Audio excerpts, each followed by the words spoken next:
How's everybody?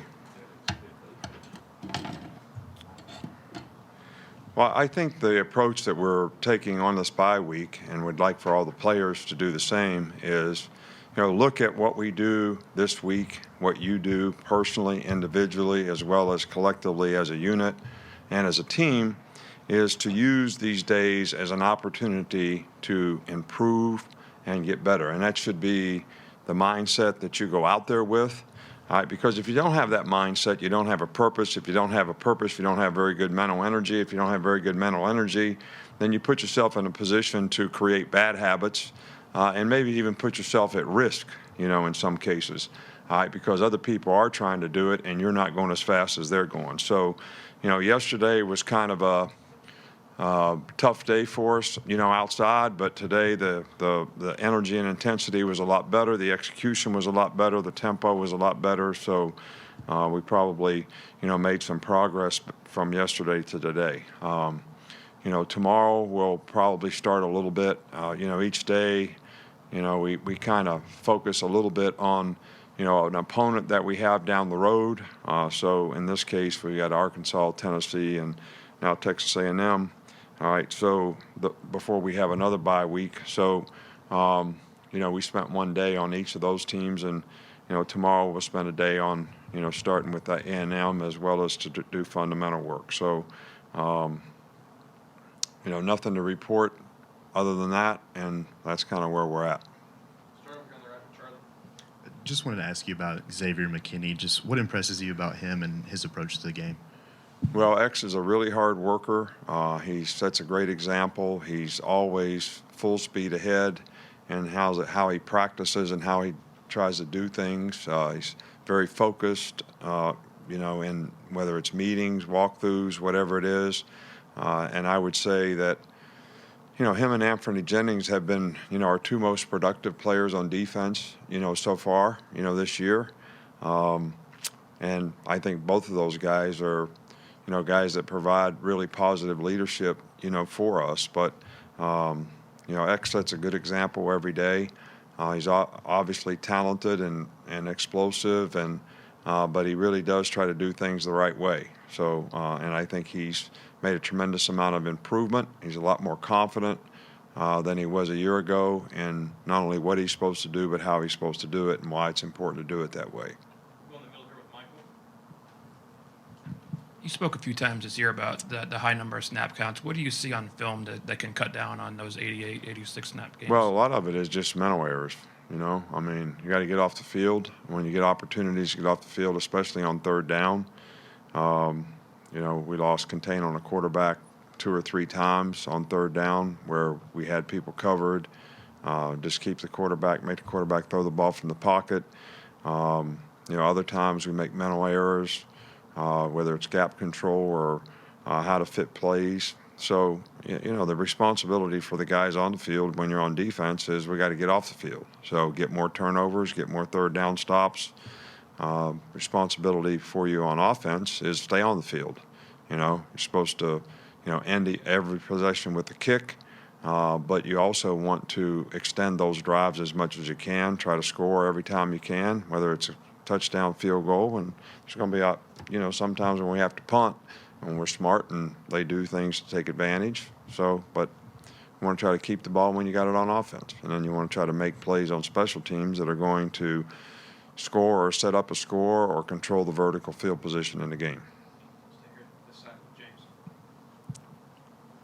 I noticed you've had Jordan Battle as kind of a single high safety and some dime looks over the last couple games, and Jared talked about his communication yesterday as well. Just how much trust do you have in him from an execution standpoint and a comprehension of the defense standpoint? Well, he's a very bright young guy. He really picked up on what we do very quickly. I think he played in a really good high school program at St. Thomas where he was, probably well coached by a lot of good coaches. So I think that probably helped his development when he got here. But we have confidence in him. He doesn't make a lot of mental errors, and he's a good football player. He's a good tackler. He's instinctive. And I think he'll just get better and better. What is the status of Will Reichard and where he might be trending for next week's game? Well, we're kind of holding him out this week until Monday, so we think he's should be ready for next game. But these things are all day to day, and nobody can predict exactly how something's going to heal up. So, we'll find out on Monday.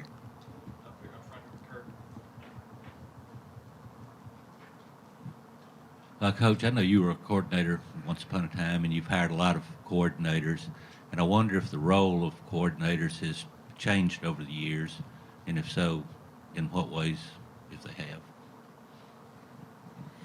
I don't. I can't speak of everybody else and what they do wherever they are, or how coordinators are managed in other places. I don't. All I know, my experience when I was a coordinator, I did what the head coach wanted us to do.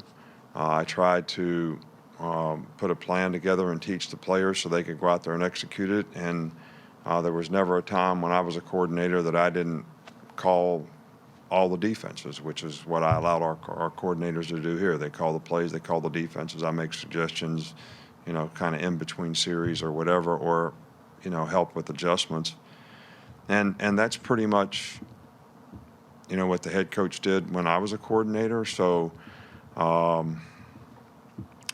really can't say. I think there's probably, because football has sort of evolved into being a spread type game, where in the old days more people did the same things, if that makes sense. There was a time when 90% of the people ran I formation, 20, 25 years ago.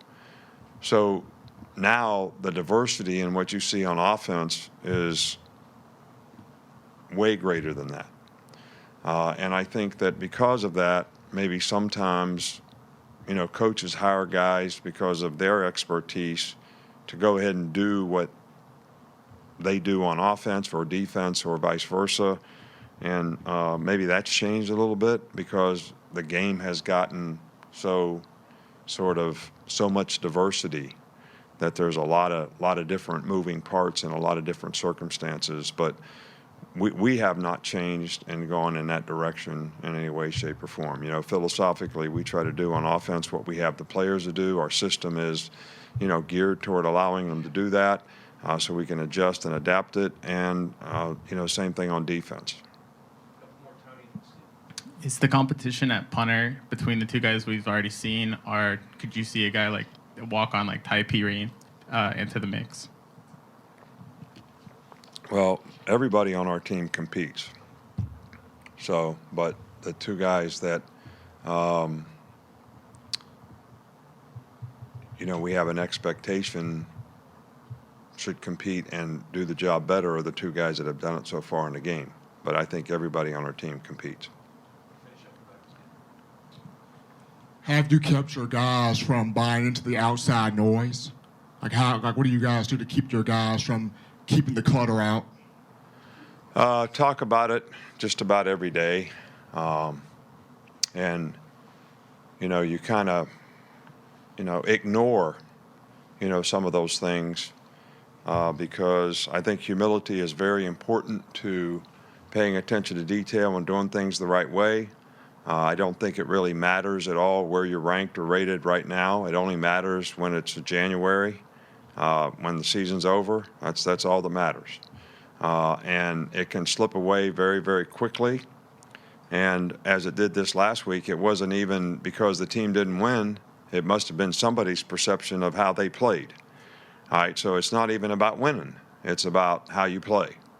And I think every player creates value by being his best every time he gets the opportunity to compete. The scoreboard shouldn't matter. Who you're playing shouldn't matter. And where you're ranked shouldn't matter. And what somebody says on the internet shouldn't matter. So you should be playing because you want to get the self-satisfaction that you did your best to be the best you could be. And hopefully that's what we can get our players to focus on. Sometimes we've succeeded at that, and sometimes we haven't. Do you have an update on DJ Dale, and are you guys maybe taking a cautious approach with him? He practiced. Which day did he practice? He practiced one day, and then we didn't practice him today. And he'll probably practice again tomorrow or maybe Friday. You know, so we're kind of doing that with, several of our guys this week. All right, thank you.